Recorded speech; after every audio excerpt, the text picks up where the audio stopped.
Suarez Fernandez. Eddie Finet était troisième, Tony Perriot quatrième. Autant de coureurs qui vont avoir un cœur. On a vu tout à l'heure le coureur espagnol réaliser un excellent départ. Евромедиа Star Group, лидер по организации международных конкурсов в Европе, приглашает вас принять участие. Париж, Канны, Монако, Ницца, Милан, Лондон и другие крупные города. Подробнее на сайте. Confiance obtenue hier, on rappelle le top 10 hier, Sandy Dujardin était le vainqueur, Kevin Suarez Fernandez deuxième, Eddie Finet troisième, Tony Perriot quatrième, Rémi Lelandais cinquième, Crispin sixième, Orly le Belge était septième, Matteo Bercher était huitième, Damien Benton neuvième et Margarita dixième. C'était le top 10 hier, avec 10 coureurs désireux d'aller chercher les points. Voilà les positions à l'heure actuelle avec pour l'instant Kevin Suarez, auteur d'un excellent départ. C'est Rémi Lelandais qui est désormais à la deuxième place. Michael Crispin est troisième, Lucas Dubourg est quatrième, Tony Perriot est cinquième. Et je crois l'excellent départ également, me semble-t-il, de Mathieu Taburet avec son dossard à 55 dans le dos. Le coureur de Cholet sixième. Quel départ absolument énorme de Mathieu Taburet sixième. Voilà pour les premières informations sur l'épreuve. Voilà, et puis on retrouve Lucas Dubourg, première placée. Pas de surprise, il est revanchard. Aujourd'hui, hier, il sait. Parce que moi non plus, le coureur qui hier a réalisé un bon parcours. On l'a vu donc avec Porte-Vraiment vers ce parcours de Menton. Et Didier donc était troisième de l'épreuve d'hier. Et à noter effectivement, comme je disais tout à l'heure, l'excellent entame de Taburet qui est parti depuis la quatrième ligne. Un coureur qui nous donne des clés d'avoir qui est tout de suite remonté à la sixième place avec un Eddie qui lui aussi a pris un bon départ comme hier, parti de la troisième. Il est actuellement dans les 10 premières positions pendant le week-end. Voilà, chacun va évidemment essayer d'aller chercher la meilleure performance possible dans l'épreuve du jour. L'Espagnol est tombé, il règne évidemment d'être Mais en tout cas, il est remontant, il est un esprit offensif. En ce début de course, il prend quelques mètres d'avance, effectivement. Il a 5 secondes d'avance actuellement sur Rémi Finet qui est actuellement deuxième. Michael Crispin est troisième. Rémi Lelandais quatrième. Suarez est actuellement cinquième et le retour de Dujardin qui vient de faire l'attention avec l'Espagnol Suarez. Voilà, ça part très vite avec un niveau très élevé, on le voit. Les positions donc sont décantées. Actuellement, Rémi Lelandais fait de course. On va le faire dans la catégorie espoir, tant au championnat de France que dans la Coupe de France. Rémi Lelandais que nous retrouvons donc actuellement parmi les meilleurs hier. Il est à la 5e place de l'épreuve de joueurs. On le rappelle qu'il avait terminé deuxième de la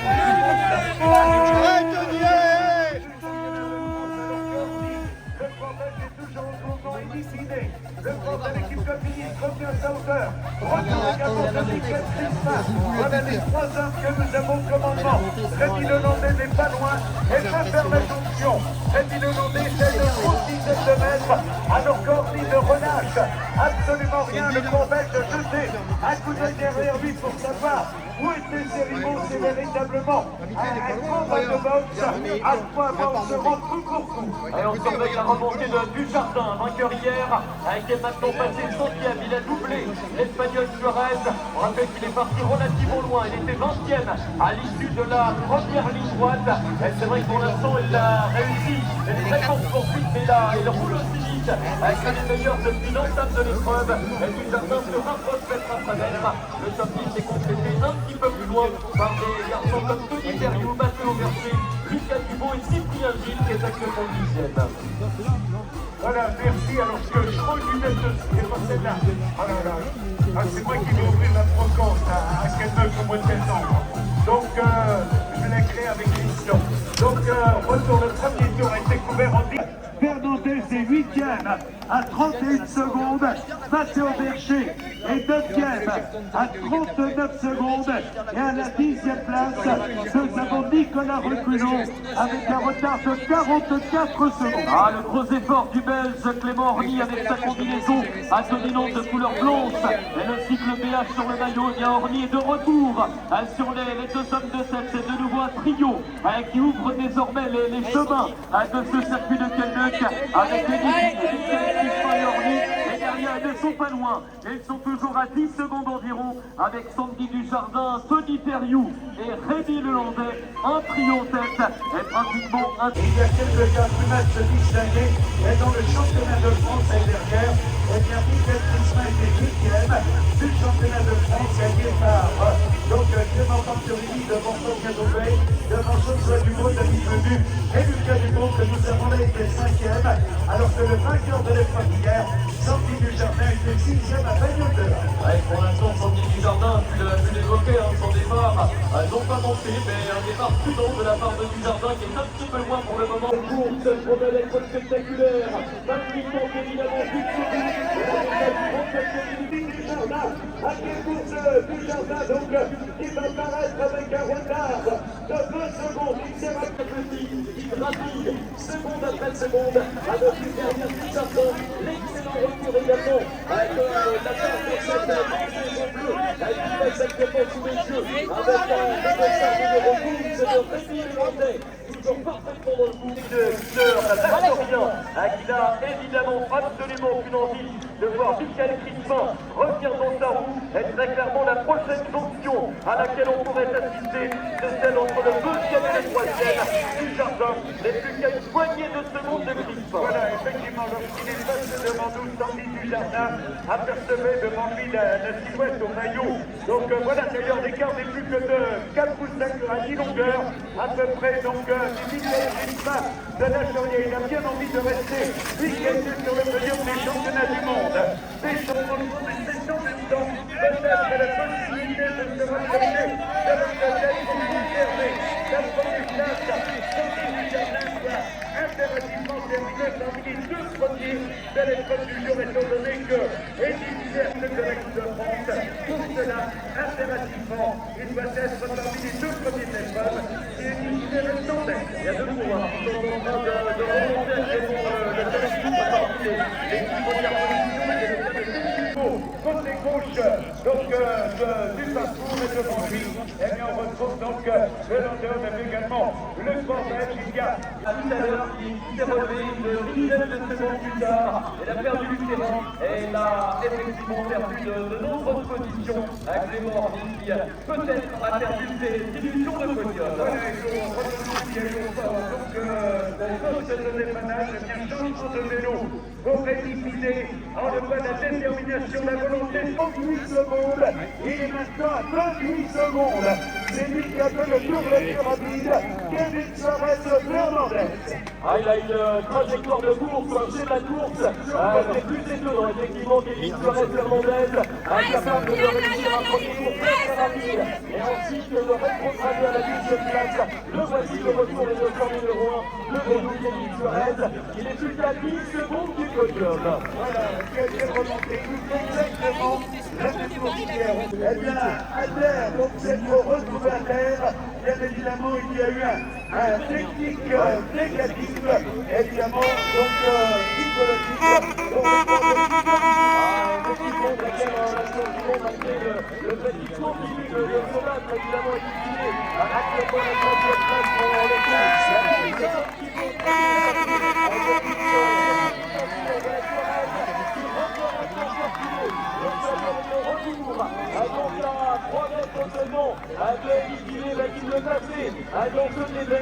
en tout cas pour Sandy Dujardin, le coureur de l'équipe Total Énergie sauve le parti. Il semble qu'il est vers une éventuelle une deuxième saison de Ligue notamment le rendez-vous donc au championnat d'Europe à première en 24 heures. Le soleil et surtout le sourire, ils nous sont mis ensemble. On rappelle la vie au championnat d'Europe, au championnat du monde, dans les coupes du monde. Et aujourd'hui, la victoire tous les applaudissements du public. cet après-midi à celui d'avoir fait joli gamme pendant une bonne partie de l'épreuve avec Amandine Souquet qui a même fait peur à la leader, celle qui s'est imposée dernière minute. Et Amandine Souquet qui passe au poste de dépannage derrière peu à la sûre. Donc sur Cabourg, elle va au travers des arbres pour reprendre la ligne droite finale dans les petits. Allez là, loin de première sur le vélo. Il faudra monter. Et puis, ce week-end, eh bien, voilà donc Amandine Souquet installée au commandement avec 24 points d'avance plutôt donc par rapport à Saint-Milan, le public n'est pas facile de maîtriser le rythme de 9 minutes. Après l'applaudir, Celle Brio au championnat d'Europe, au championnat du monde, à la Coupe du Monde, à la Coupe d'Europe que nous retrouvons actuellement au commandement à Kelmeuk. Elle est seule là-bas, avant 10 secondes d'écart. Et voilà, il y a maintenant 20 secondes. Comme on dit, pour ces 20 secondes, la partie pédestre. Donc, l'accumulation de ces deux qualités lui permettent donc de s'installer solidement la première place. Et j'ai comme l'impression que Valérie sur Amandine Fourcé est en train de creuser l'écart. Il ne reste plus que quelques minutes d'effort désormais.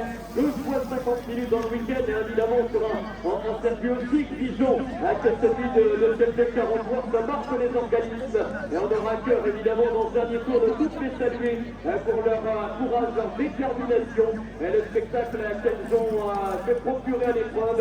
Et donc effectivement les derniers tours de roue. Donc, petit problème que j'évoquais tout à l'heure, et il est intéressant de savoir comment va se passer la coupe pour la combinaison rouge et noire d'Amandine Fourcé qui sont du but. Et on verra donc l'écart augmenté, il est maintenant la chute. Donc, elle repart maintenant chute d'Amandine Fourcé qui s'est relevée immédiatement. Elle a perdu une poignée de secondes par rapport à la concurrente que nous avons en tête. C'est vrai que l'écart d'Adia est au-delà des 20 secondes. Eh oui, mais peut-être que ce Amandine Fourcé qui a pris 20 secondes d'avance. On voit le rythme imposé donc par la concurrente de l'équipe. Les concurrentes, lorsqu'elles seront devant nous, seront à un tour de l'arrivée. Voilà le cap effectivement du dernier quart d'heure de course que l'on attend maintenant le final de cette deuxième manche de la Coupe de France de cyclocross. Et donc très bientôt nous les reverrons. Cette fois-ci l'effort sera donné à 15h25. C'est qu'on pratiquement 20 secondes. Près de 20 secondes d'avance pour Amandine Fourcé qui a été ressaisie simplement un regain d'énergie et de motivation pour les faiblesses de celui. Je peux vous dire qu'il y a un monde en termes d'écart entre les deux concurrentes de tête et le reste du peloton. Olivia Odessi, troisième à bien plus d'une minute. Et derrière, ça bouge un petit peu avec la remontée également d'Alexandra Valade qui semble être remontée au 4e rang. Liz Claes est également aux alentours de la 5e place. Un écart très important entre le duo de tête et le reste des concurrentes. Voilà, effectivement, elles sont passées depuis maintenant près d'une minute et on n'aperçoit toujours pas donc la concurrente installée en 3e position. Voilà, 1 minute et 1 seconde que le temps de peut-être est passé devant nous. Amandine Bidon se maintient au commentaire. Joël Ménager 14e, Manon Pillon 15e, Roxane Forgier 16e, Lucie Libero 17e, Camille Gironi 6e, Debré Léna 17e de l'épreuve, du planage du auparavant. J'ai les deux concurrents de moi, alors que Olivia Odessi, âgée de 19 ans, est actuellement. J'ai remarqué que Kevin Suarez de Fernandez s'arrêtait de 3e place. Et c'est Mickaël Crispin qui est en train de céder sur le plan physique, qui recule maintenant. Il est grave, donc il y a certainement une belle présence et belle condition physique. Une position à la 30e place, Miguel Pillot, et 24e, Sylvia Gilles, et 20e. Nous avons également Célestin Guillon, donc l'acquittement, et on avait également Théo Guéret qui sont respectivement 26e. On avait donc Sandy Desjardins. C'est vrai que c'est un test envolé, il a pris l'endurance sur la route en brillant grâce à leur connaissance de nombreux podiums. On a pu faire de belles choses, l'occasion de Dragag, autant du ministère autour de moi. Eh bien justement, la transition est parfaite, tu évoquais Sandy Desjardins. Il a maintenant pris le meilleur sur ses adversaires. Il est sorti de là, la jeune voiture en tête, avec plusieurs mètres d'avance sur des Mickaël Crispin qui est deuxième. Et quelques mètres plus loin encore, on retrouve simplement éliginé Roy de l'équipe Coquilly. C'est bien voilà, c'est parti pour Desjardins qui a accéléré et qui possède maintenant 10 secondes d'avance sur ses adversaires. Deuxième, éliginé à 10 secondes. Troisième, Mickaël Crispin à 14 secondes. Quatrième, Kevin Suarez, Fernandez à 23 secondes. Et Tony Interview est 5e. Allez, Mickaël, À 49 secondes, le 7e Clément Orny avec un retard secondes. Nous avons ensuite à la 8e place, Damien Peloton avec un retard du 10, Dietmar Margarita et 9e Albi du 10, Aurélien Philibert et Souvent, elle est là à plus de bien que l'onde. À cela, ça va être encore plus piégeux et peut-être encore plus exigeant pour le terrain. voilà, rappelez, il faut les autres.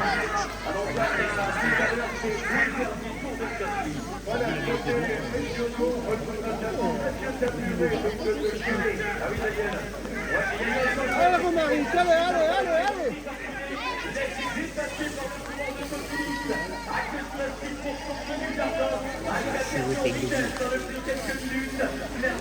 Qui a pris maintenant les rênes de la course avec un avantage du jardin et deuxième et Michael Philipson est sur le point de revenir sur la course. Elle a chuté.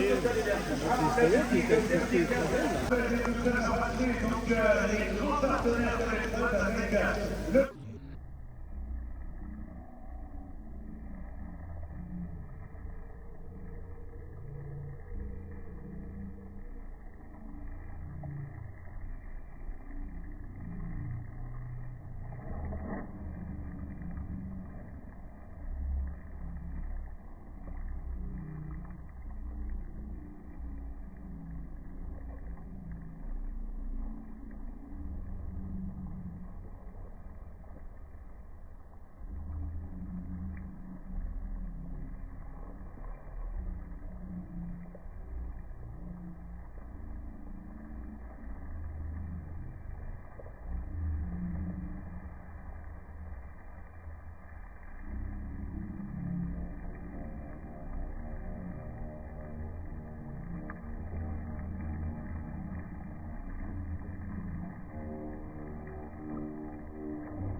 également le réseau français de l'agencement,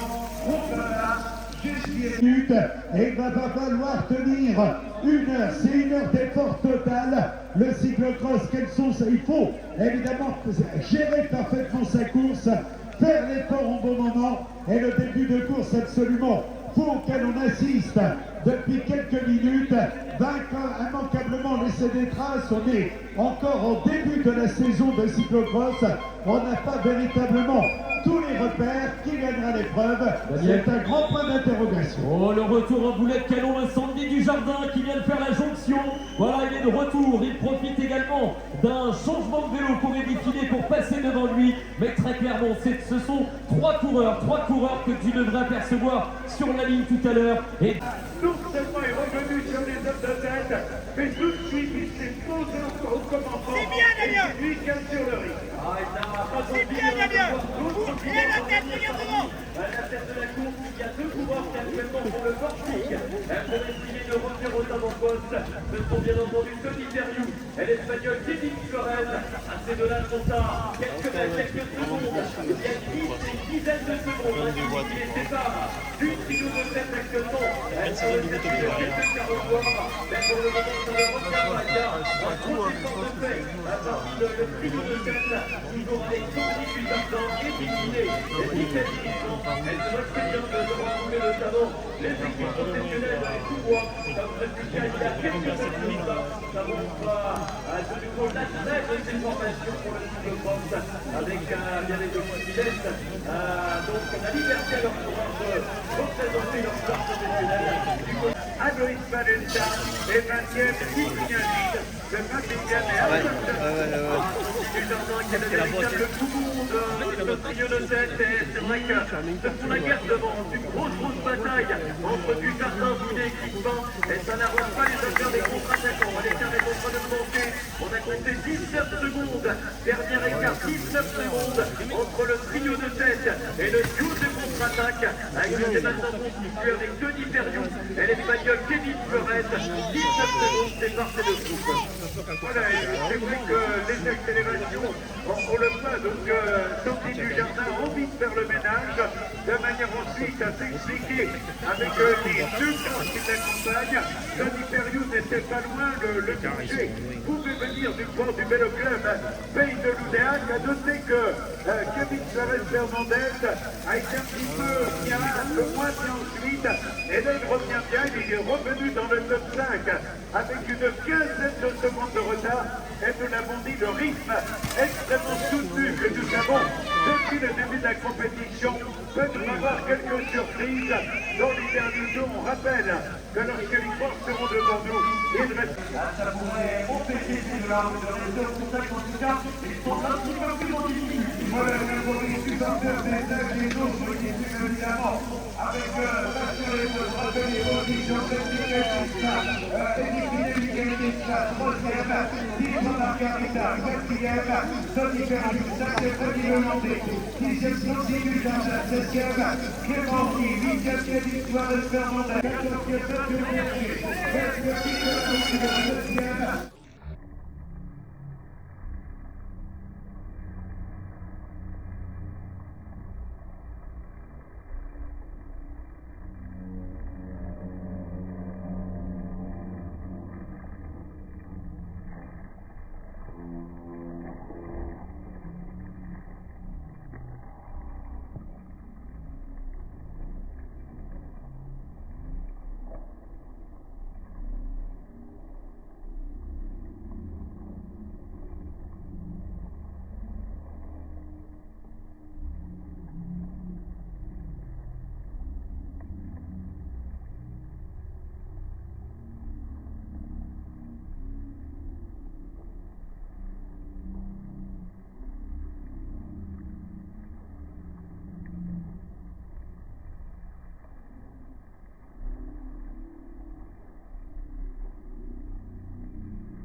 Arthur Fontardi et le 10e.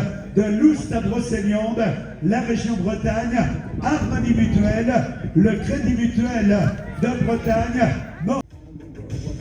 Le départ dans moins de 2 minutes maintenant, 2 minutes avant le coup d'envoi de cette course.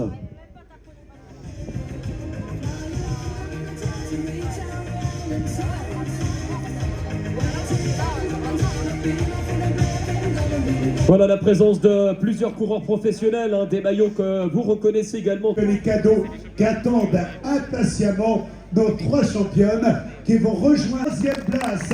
À la 2e place, portant les couleurs du team FIMA, nous accueillons Amandine Vidon, 2e de l'épreuve remarquable tout au long de la journée, qui n'a pas hésité à tenter sa chance face à celle que nous accueillons maintenant. Et la concurrente de l'équipe Arca venue du pays de Vitré, qui est donc le rate de l'épreuve, la 3e. Olivier Onesti va être félicité maintenant par M. Alban Rocher, référent partenaire Morbihan, donc pour Olivier Onesti qui termine à la 3e place.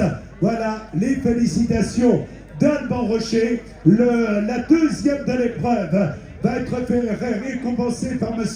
Hervé Faucheux, président du comité d'organisation des championnats d'Europe à Pontchâteau, qui auront lieu les 3, 4 et 5 novembre. C'est pour Amandine Vidon, voilà le président du comité d'organisation qui félicite celle que l'on peut applaudir, Amandine Vidon, à la 2e place. Et sur la plus haute marche du podium, elle va être félicitée par M. Yannick Marchand, vice-président du Crédit Mutuel Arkea du pays de l'Oust. On applaudit la lauréate Amandine Fouquenet, la Bretonne, sur la plus haute marche du podium. Voilà les félicitations de Christian Mélé, le président du comité d'organisation. Voilà, et il a le beau rôle. Voilà, et il prend son temps, regardez. Regardez, on a une petite seconde pendant qu'il est là. Je crois qu'on peut l'applaudir, et les 200 bénévoles qui l'entourent, car si nous avons aujourd'hui une bien belle organisation, on a droit à Christian, à toute son équipe de bénévoles qui travailleront aujourd'hui et demain. Voilà nos 3 championnes. Allez, je crois qu'on peut les applaudir plus fort encore. Un grand bravo donc à Amandine. Je ne sais pas si c'est la Sainte Amandine aujourd'hui, ça pouvait l'être déjà hier avec Amandine Fouquenet, Amandine Vidon première. Et puis non loin de là, dans 2 semaines, les meilleures élites françaises seront présents sous les couleurs de l'équipe de France à l'occasion des championnats d'Europe de Pontchâteau les 3, 4, 5 novembre prochains. Rappelons qu'il y aura 60 minutes de course cet après-midi. Des conditions qui ont drastiquement changé. Le soleil a pris le relais de la pluie, évidemment. La pluie qui a tombé de manière abondante il y a 24 heures sur l'épreuve. Et place au soleil, place à un circuit très très physique encore une fois. En termes de dénivelé, en termes de dureté de terrain évidemment. Avec une boue collante évidemment qui ne facilite pas les choses des coureurs. On est maintenant à moins de 3 minutes du départ, moins de 3 minutes. L'occasion. Minute 14, 13e, Nicolas Reculot à 4,21, 14e, Aurélien Philibert à 4,32, 15e, Damien Béton à 4,33, 16e, Aloïs Valenta avec un retard de 4 minutes et 40 secondes. Et pour 10 années de moins pour que je te dise je t'aime, que je te prenne par la main pour t'emmener à Saint-Germain, t'offrir un autre café crème. Mais pourquoi faire du cinéma? Fillette, allons, regarde-moi et vois les rides qui nous séparent. À quoi bon jouer la comédie du vieil amant qui rajeunit? Toi-même ferais semblant d'y croire. Vraiment, de quoi aurions-nous l'air? J'entends déjà les commentaires. Elle est jolie, comment peut-il encore lui plaire? Elle au printemps, lui en hiver. Il suffirait de presque rien, pourtant personne, tu le sais bien, ne repasse par sa jeunesse. Ne sois pas stupide et comprends, si j'avais comme toi 20 ans, je te couvrirais de promesses. Allons bon, voilà ton sourire qui tourne à l'eau et qui chavire. Je ne veux pas que tu sois triste. Imagine ta vie de demain, tout à côté d'un coup en train de faire son dernier tour de piste. Vraiment de quoi aurais-tu l'air? J'entends déjà les commentaires. Eh bien, monsieur Olivier Salé va nous rejoindre. Il représente la société donc Braise Chips, basée donc à Saint-Laurent, voilà qui remet le trophée. Félicitations donc à Michael Crispin. Merci à monsieur Olivier Salé. Le deuxième, donc Sandy Dujardin, va être récompensé par madame Christelle Marcy, vice-présidente Vienne Eric, conseillère départementale donc du Morbihan, qui va adresser ses félicitations. Mesdames et messieurs, ils n'ont pas été avares d'efforts. Voilà Christian Bellé qui les félicite. Voilà, restez avec nous, vous allez avoir un tour de chant de 50 minutes de Christian Bellé. Voilà, Christian, bravo, il connaît bien la chanson en ce qui concerne l'organisation. Voilà, bien beau podium. Allez, toutes les mains en l'air, on les applaudit encore. Les trois premiers, bien évidemment, ceux qui ont terminé 4e, 5e au-delà. On va vous redonner le classement, rappelant la victoire de Kevin Suarez Fernandez. 2e, Sandy Dujardin. 3e, Michael Crispin. Bravo à ce podium. À la 4e place, nous avons Eddie Finet. 5e, Rémi Lelandais. 6e, Tony Perriou. 7e, Clément Orny. 8e, Lucas Dubo. 9e, Matteo Vercher. 10e, Quentin Navarro. Experience the Rexella World Records. Interested in becoming a full member of the United Nations of Exceptional Talents? Or showcase your achievements and records to earn a prestigious certificate of conformity? Or maybe you're planning to apply for a talent visa in any country? For more information, please visit the website interrecords.com.